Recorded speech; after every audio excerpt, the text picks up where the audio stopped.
Today we are looking at a mono-white aggro deck that recently went 5-0 in a Pauper League. So this archetype has been around for years and has evolved over time, and there have been various different takes on it. Basically, they all share the similarity of wanting to flood the board with lots of small creatures, often ones that produce some value for you, and then pumping up the team, swinging for a lot of damage, and exiling your opponent's main threats. So this list looks pretty cool, and as I already mentioned, it did really well, and it's featuring a lot of new cards, including from Neon Dynasty and New Capenna. So let's dive into the list. I'll start with the 1-drops. First off, we have this card from Innistrad Midnight Hunt, Lunark Veteran, which I've played with before and found to be a pretty decent card. So it's kind of similar to Soul Warden. It's 1 white for a 1/1. It says, whenever another creature enters the battlefield under your control, you gain 1 life. Then it also has Disturb. Its Disturb cost is 1 generic, 1 white. So you can cast it from your graveyard transformed. And its transformed form is a 1/1 spirit with flying that says whenever another creature you control leaves the battlefield, you gain 1 life. So quite a cool creature that you can still cast from your graveyard after it dies and, hopefully gain some life off it. Okay, it's also running the classic Throbbing Inspector, 1 white for a 1/2. When it enters the battlefield, investigate. In terms of 2-drops, first up we have 2 copies of this soldier from Midnight Hunt, Cathar Commando, which I've also played in my soldiers decks. So this is a pretty cool main deckable bit of artifact and enchantment hate. So it's 2 mana for a 3/1 flash. It says pay 1 mana, sacrifice Cathar Commando, destroy target artifact or enchantment. So pretty useful, especially against decks like Affinity and Boggles. And even aside from the artifact and enchantment effect, just 2 mana for a 3/1 flash is not bad. Okay, then of course we're playing Core Skyfisher, one of the best white creatures in the format. 2 for a 2/3 flying. When it enters the battlefield, return a permanent you control to its owner's hand. So generally we want to play that with permanents that have enter the battlefield effects so that we actually benefit from bouncing them back to our hand. So of course Throbbing Inspector fits that mold. So does this other 2-drop we're playing from Neon Dynasty. It's Spirited Companion, essentially the white color-shifted Elvish Visionary. So it's 2 mana for a 1/1. When it enters the battlefield, draw a card. Then other permanents that we'd like to bounce to our hand include some of our lands. So we're playing 4 copies of Kabira Crossroads. It's a land that enters the battlefield tapped. It taps for white, and it says when it enters the battlefield, you gain 2 life. Very similar is Radiant Fountain. It taps for colorless, enters untapped, and says when it enters the battlefield, you gain 2 life. Okay, for that reason, we're also playing 2 copies of Orzhov Basilica. So it enters the battlefield tapped, it taps for 1 white and 1 black, and it says when it enters the battlefield, bounce a land you control back to its owner's hand.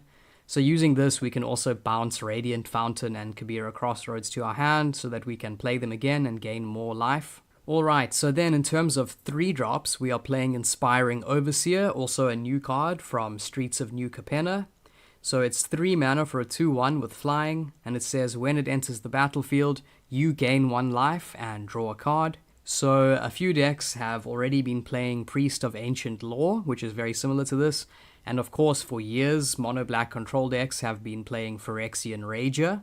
So this is basically white's equivalent of Phyrexian Rager. I think having evasion on this kind of card is very welcome. Alright, another relatively new card that I've also played in my soldiers decks and found to be pretty strong is Search Party Captain from Midnight Hunt.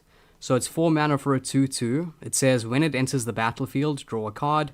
And it also costs 1 less for each creature you attacked with this turn.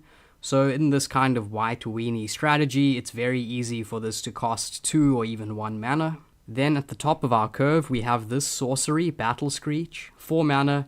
It says create 2 1/1 white bird creature tokens with flying.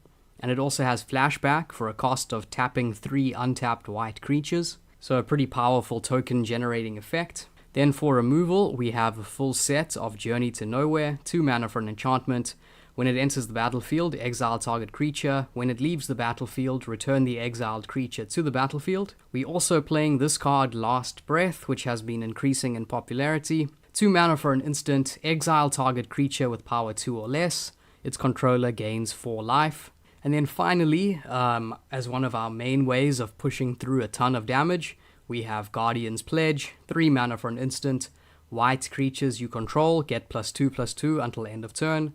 So when you have a decent board, this can be quite a blowout, where you just dish out a ton of damage in one big swing. So there you have it, that is the main board. Let's quickly take a look at the sideboard. So this should be tailored to your specific metagame, but these 3 cards are basically auto-includes that are very good. So first up, it's Celestial Flare. 2 mana for an instant, target player sacrifices an attacking or blocking creature. Just very good against many creature-based decks. Then we also have this instant, Holy Light. 3 mana, it says non-white creatures get -1/-1 until end of turn.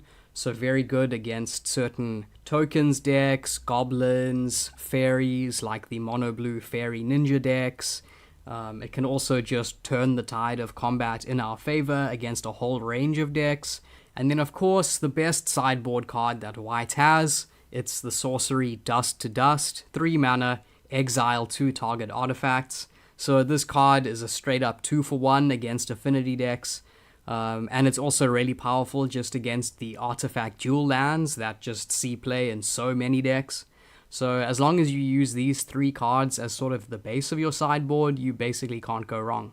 So anyway, that's the deck. It looks like a pretty powerful upgrade to the current white weenie lists, and it's pretty cool to see quite a few new cards making a splash in this Eternal format. Let me know if you have ideas of other new cards that might fit into some existing decks, or brew some totally new decks with them too. As always, thanks for watching, and I'll see you next time.